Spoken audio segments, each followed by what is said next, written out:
আসসালামু আলাইকুম প্রিয় দর্শকবৃন্দ, প্রত্যেককে ভয়েস অফ হিউম্যান ইউটিউব চ্যানেলের পক্ষ থেকে স্বাগতম। আশা করি যে যেখানে যে অবস্থা আছেন সবার ভালো থাকে এবং সুস্বাস্থ্য দীর্ঘায়ু কামনা করি। আজকে লাইফের বিষয়বস্তু হচ্ছে সম্প্রতি যে ইন্ডিয়ার যে সরকার অর্থাৎ নরেন্দ্র মোদী মাইনকে সিপে পড়ে গেছে, কীভাবে সে মাইনকে সিপে পড়ছে এবং এই মাইনকে সিপে কারা পালাইছে, আমি এই বিষয়টা আলোচনা করব। আপনারা জানেন ট্যারিফ ইস্যুতে বাংলাদেশ যে দক্ষ কূটনীতিকের পরিচয় দিয়েছে সেটা আসলে আমরা অনেকে এখনও অনুধাবন করতে পারিনি। যদি ট্যারিফ ইস্যুতে বাংলাদেশ যদি কূটনীতিক ফেল হয়ে যেত তাহলে বাংলাদেশের ভবিষ্যৎ কোথায় গিয়ে থামতো সেটা আল্লাহ ভালো জানে।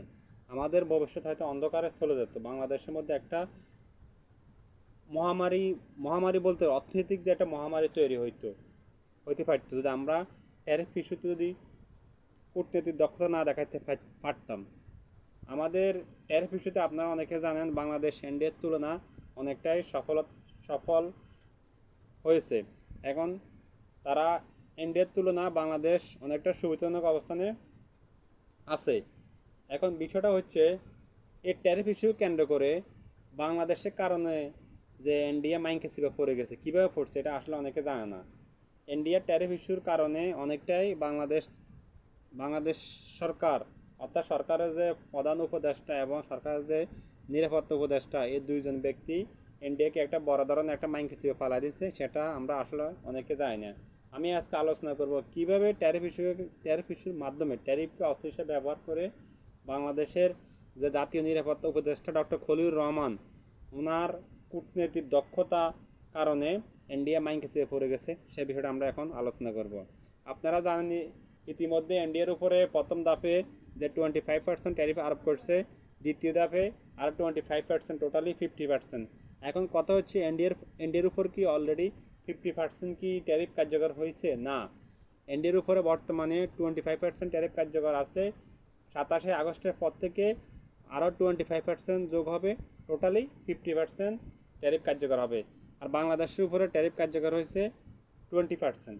অর্থাৎ আমরা টোটালি হিসেব করলে ইন্ডিয়া এবং বাংলাদেশের উপরে যে ট্যারিফের ব্যবধান 30%, মানে ইন্ডিয়াতে বাংলাদেশের 30% ট্যারিফ বেশি আরোপ করছে আমেরিকা। এই ট্যারিফকে কেন্দ্র করে আমেরিকার যে বড় বড় কোম্পানিগুলো এখান থেকে অলরেডি তাদের যে অর্ডার স্থগিত করছে, অর্ডার ক্যান্সেল করছে, তারা এখান থেকে অন্যদিকে মুভ করছে। বিশেষ করে ইন্ডিয়ার আশেপাশে যে দেশগুলো পাকিস্তানে 19%, বাংলাদেশে 20%। অর্থাৎ এই বাজারটা, ইন্ডিয়ার বাজারটা এই বিশেষ করে পাকিস্তান এবং বাংলাদেশে চলে যাওয়ার সম্ভাবনা বেশি। অলরেডি ইন্ডিয়া 600 কোটি টাকা ক্ষতিগ্রস্ত হয়েছে, এটা আপনারা অনেকে জানেন। অনেক অর্ডার ক্যান্সেল করছে, বড় বড় কোম্পানিগুলো এখান থেকে বাইরে হয়ে গেছে। ইভেন তারা বাংলাদেশের যে বাজার, বাংলাদেশের যে মার্কেট, তারা এখান থেকে আসার সম্ভাবনা 99%। এখন কথা হচ্ছে কিভাবে বাংলাদেশের যে জাতীয় নিরাপত্তা উপদেষ্টা ডক্টর খলিলুর রহমান ইন্ডিয়া সরকারকে মাইনকে চেয়ে ফালা দিচ্ছে, সেটা আমরা আলোচনা করবো। আর আরেকটা বিষয় হচ্ছে কেন ইন্ডিয়া ট্যারিফ ইস্যুতে তারা নেগোসিয়েশন করতে পারে নাই ডোনাল্ড ট্রাম্পের সাথে, সেই বিষয়ে আমরা একটু আলোচনা করবো খোলামেলা। আপনারা জানেন ইন্ডিয়া ইন্ডিয়া একটা কৃষি প্রধান দেশ। তাদের বেশিরভাগ নাগরিক এখনও কৃষির উপর নির্ভরশীল, কারণ তারা কৃষিকাজ করে তাদের জীবন জীবিকা নির্ভর করে। এখন ইন্ডিয়া গভর্নমেন্ট কী করছে, তারা যে আন্তর্জাতিক বাজার থেকে কৃষি পণ্য যে ক্রয় করা অর্থাৎ আমদানি করা, সেটার উপরে তারা এক ধরনের বাধা তৈরি করে রাখছে, অর্থাৎ বড় ধরনের ট্যাক্স আরোপ করে রাখছে। যদি কোনো কোম্পানি বাইরের থেকে অর্থাৎ আমেরিকার থেকে যদি কোনো ধরনের কৃষি সামগ্রী আনে, তাহলে ইন্ডিয়া সরকারকে 40 থেকে 50% ব্যাট দেওয়া লাগবে। ইভেন পাশাপাশি বাংলাদেশেরও সেম অবস্থা ছিল। বাংলাদেশও এভাবে যে যদি আমেরিকার থেকে কোনো ধরনের কৃষি পণ্য আনে, তাহলে বাংলাদেশ সরকারকে ওই কোম্পানিগুলো বড় ধরনের একটা কৃষি পণ্যের কারণে ব্যাট দেওয়া লাগতো। অর্থাৎ আমেরিকার থেকে যদি বাংলাদেশের কোনো কোম্পানি যদি কৃষি পণ্য আনে, তাহলে সরকারকে ব্যাট দেওয়া লাগে, যার কারণে বাংলাদেশের কোনো কোম্পানি চাইলে আমেরিকার থেকে কৃষি পণ্য আমদানি করতে পারে না অতিরিক্ত ব্যাটের কারণে।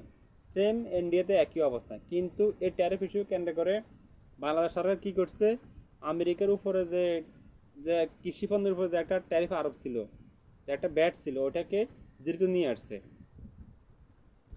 ওটাকে দ্রুত নিয়ে আসাতে অর্থাৎ আগামী দিনগুলোতে বাংলাদেশের যে কোম্পানিগুলো আছে, বাংলাদেশের যারা ব্যবসাদার, তারা আমেরিকা থেকে যদি কৃষি পণ্য ক্রয় করে, এতে করে আমাদের সরকারকে কোনো ট্যাক্স দেওয়া লাগবে না। অর্থাৎ আমেরিকার জন্য বাংলাদেশের কৃষি খাত, বাংলাদেশের বাজারটা হয়ে গেছে, কৃষি খাতের বাজারটা হয়ে গেছে মুক্ত বাজার, অর্থাৎ এখানে কোনো ধরনের ট্যাক্স নাই।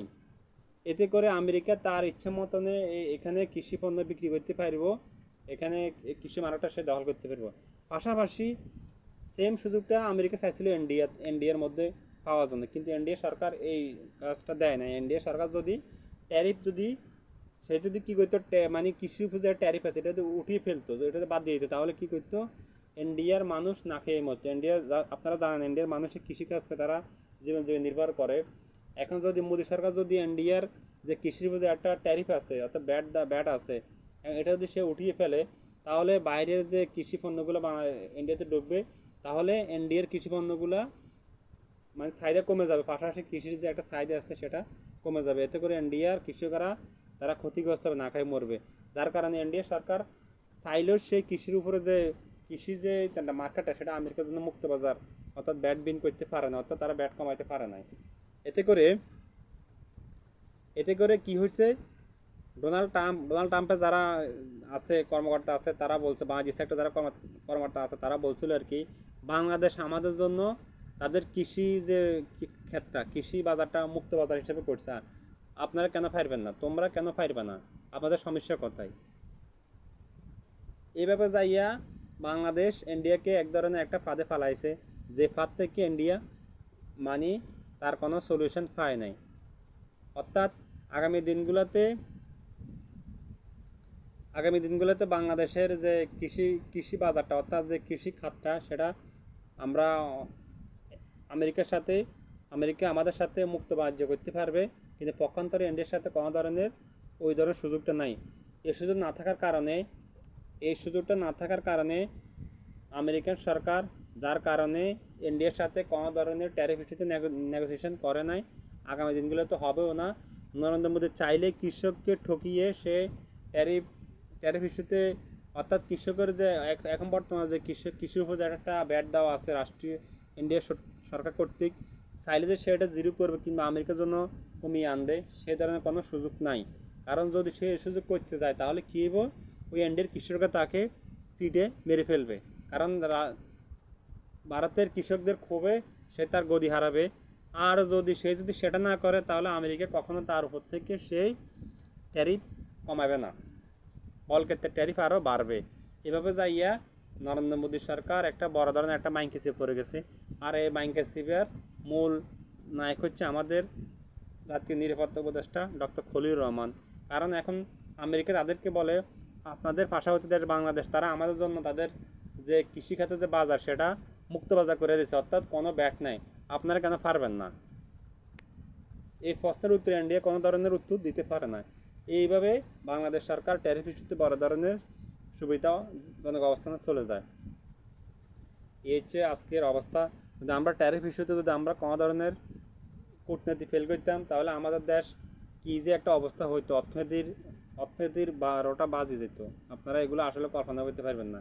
কারণ আমরা যদি ট্যারিফ ইস্যুতে কোনোভাবে ফেল করতাম, তাহলে আমাদের বাংলাদেশে গার্মেন্টস সেক্টর ধ্বংস হয়ে যেত। গার্মেন্টস সেক্টর ধ্বংস মানে বাংলাদেশে লক্ষ লক্ষ মানুষ না খেয়ে থাকা, লক্ষ লক্ষ শ্রমিক বেকার হয়ে যাওয়া। এখন আমাদের বর্তমান যে অবস্থানে আমরা আছি, আমাদের এখন মোটামুটি আমাদের অর্থনীতিতে বড় ধরনের একটা বিস্ফোরণ ঘটব, অর্থনীতি অগ্রসর হইব, বিকাশ হইব। কারণ আমরা রিসেন্টলি অনেকগুলো নিউজ পাইছি, বাংলাদেশে প্রচুর পরিমাণে অর্ডার পাইতেছে, কারণ এখন প্রোডাকশান কিংবা ডেলিভারি তারা দিতে পারতেছে না। এত পরিমাণ অর্ডার আসতেছে আমেরিকার থেকে, ইন্ডিয়ার থেকে যে কোম্পানিগুলো অর্ডার নিত, সেগুলো অলরেডি বাংলাদেশের থেকে মুভ করতেছে, আগামীতে আরও মুভ করবে। তো এই হচ্ছে আজকের আলোচনা। সবাই ভালো থাকবেন। আসসালামু আলাইকুম।